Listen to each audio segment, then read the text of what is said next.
It is great to have you in live in Los Angeles. It's The Herd. Wherever you may be and however you may be listening, thanks for making us part of your day. First of all, tip of the cap, thank you. Danny Parkins, Ashley Brewer filled in last couple of days. Totally appreciate that. Jordan Schultz filling in for J-Mac rest of the week. How are things? My man, doing great. Not as good as Rhode Island, though. Rhode Island was wonderful, but it is good to be back. And it got me thinking. I would have every day to myself in the mornings. I'd go take the new dog, go out. And it got me thinking about why I love sports. And talking to a lot of people in Rhode Island. One of the things, I was listening to sports radio in Boston for a couple days.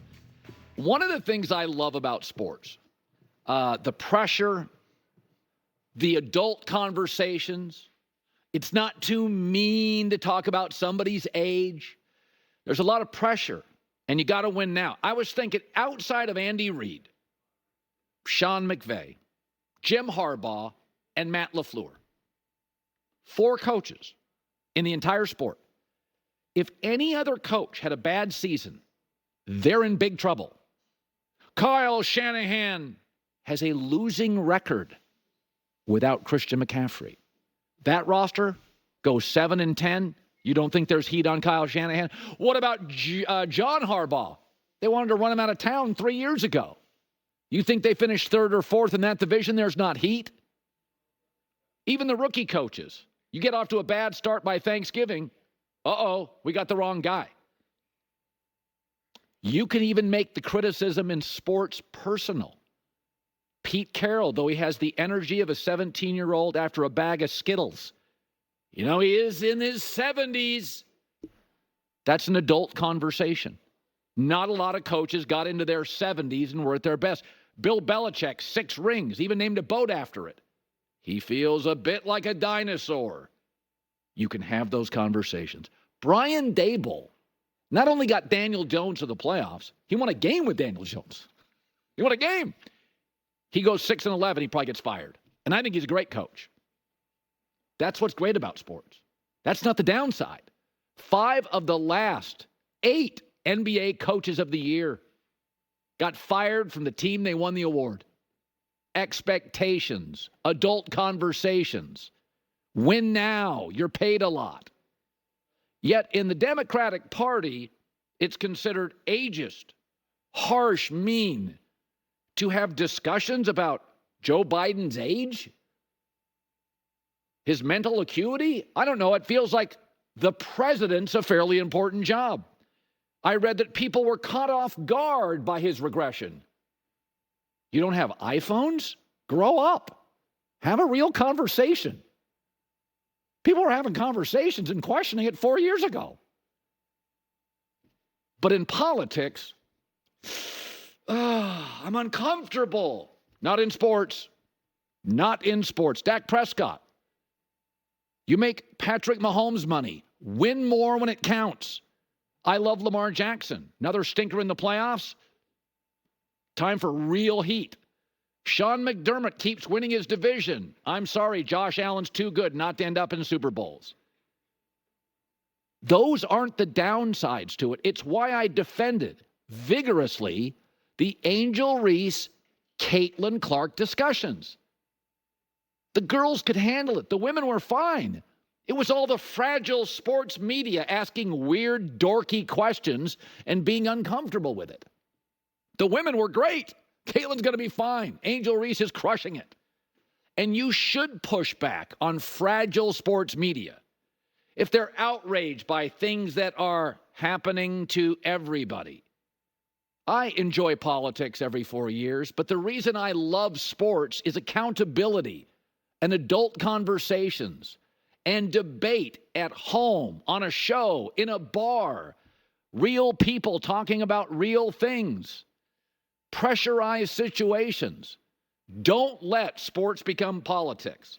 Again, 5 of the last 8 NBA head coaches, gonzo. We want more. Dak Prescott, yes, you win 12 games a year, just none when it matters. So that's my takeaway. 17 days off. Sports has some politics in it. Let's never let it become politics. I like what it is now. And sometimes it's harsh and tough and almost mean and a little rude, and we debate, sometimes over a beer, and what I love about sports and what drives me crazy about politics. I'm sorry. For the last 4 years, I don't watch a lot of TikTok, but I either have singing goats or Joe Biden gaffes. It's okay to talk about it, really.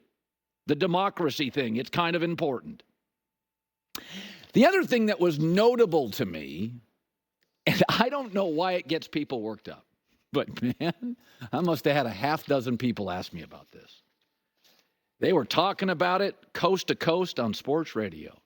Colin, what do you make of Bronny James being drafted?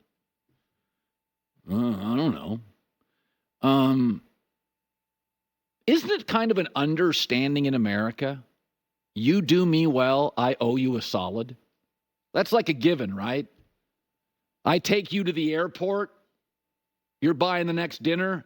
I help you move. I get a little something, something back. Like that's the American way. LeBron James has carried the NBA for 20 years. He didn't have a long playoff run this year. Did you see the NBA ratings? As every other sport, WNBA, Copa, Euros, college football, up. NBA ratings, tank. No LeBron. He carried the Lakers, not a well-run franchise, for 6 years, got him a title. Number one brand in the league. Carried the Cavs for 11 years. They've never mattered except when he played there. Got him a title. You owe me dinner if I help you move. If I carry your sport, get you a new TV contract worth $7 billion. You got a problem with Bronny James getting drafted by the Lakers? It's the weakest NBA draft in maybe ever. In fact, what's funny is the Milwaukee Bucks, 30 picks earlier, drafted a kid out of Australia that played 8 minutes a game in Australia and averaged less than Bronny. It shows how polarizing LeBron James is. I had more people ask me about that on the East Coast. And my takeaway is, you're really bothered by it? Let me ask you this. Let's say you've done well in your life and you have a favorite steakhouse in your small, middle size, or big town. And you go to that steakhouse or the pasta joint and you buy a lot of wine for years. You spend a lot of money at that steakhouse. You know what I mean? You've taken a lot of business dinners at that steakhouse. You didn't have to. You chose to. Don't you, after a few years, feel like you get a little better pour on that Pinot? Maybe get you a better table? Damn straight you do. And so do I. We all have expectations. We seek favors.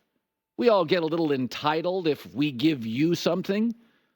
LeBron James has carried the league for 20 years. He and Steph Curry have carried the league. Neither made a playoff run this year. Ratings went to the tank as everything else is. The Copa and the Euros are going through the roof. NBA with a lot of good players. Global sport, tanked. No LeBron, no Steph. Yeah, I'm okay in the weakest draft ever. The Lakers going, we'll do you a solid. In the 5 previous years, before LeBron got to the Lakers, I could be wrong on this. I think they had the worst record in the league. They were a circus. They were leaking everywhere. He won him a title. Got him to another Western Conference Finals. In the weakest draft ever, his son, who, by the way, I think his son's a G Leaguer. I think at best he's a low-end rotational player. But this draft was horrible. After the 36th or 37th pick, you can argue it's a G League draft. I'm not losing sleep over it. And nor should you. Here was LeBron on the selection. Obviously, it's a dream come true for me. Just see my son to be able to, be in the NBA alone. I mean, it's always been a dream of his. And for us to be side by side, it's a lot of words of loss, to be honest. I don't know. I mean, the kid has worked so hard to get back to this point. There's just so much has happened over the last year with him. to have this happen less than a year from his incident, to be with our friends and our family when they announced his name, it was something that was super surreal. By the way, how many sons who aren't qualified or at minimum